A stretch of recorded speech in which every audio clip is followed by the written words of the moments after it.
আসসালামু আলাইকুম। আজকে কথা বলবো অনলাইন প্রতারণা নিয়ে। 1 মিনিটে জানাবো কিভাবে এই প্রতারণা থেকে নিজেকে নিরাপদ রাখবেন। প্রথম জেনে নিই কিভাবে প্রতারণা সংগঠিত হয়। প্রতিদিন অসংখ্য মানুষ ভুয়া লিঙ্ক, ফেসবুক এবং হোয়াটসঅ্যাপের লোভনীয় অফার এবং ওটিপি শেয়ারের মাধ্যমে প্রতারিত হচ্ছে। এবার বলবো কিভাবে এই প্রতারণার হাত থেকে নিজেকে নিরাপদ রাখবেন। 1 নাম্বার, কখনো ওটিপি বা পিন নাম্বার কাউকে বলবেন না। মনে রাখবেন, ব্যাংক, বিমা, নগদ, বিকাশ কেউ আপনার নিকট থেকে পিন নাম্বার জানতে চাইবে না।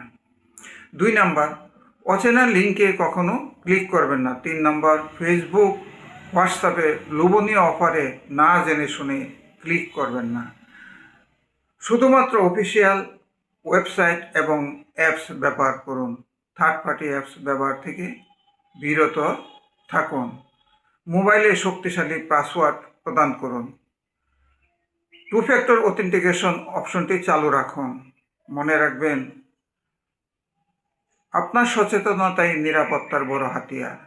ভিডিওটি যদি ভালো লাগে, ফ্যামিলির অন্যান্য সদস্য এবং বন্ধু মহলে শেয়ার করুন। আল্লাহ হাফেজ। দেখা হবে অন্য কোনো ভিডিও নিয়ে। সে পর্যন্ত ভালো থাকুন, নিরাপদে থাকুন এবং ভিডিওটি লাইক, শেয়ার, কমেন্ট করে স্মার্ট টেক বাংলার সাথে থাকুন। ধন্যবাদ।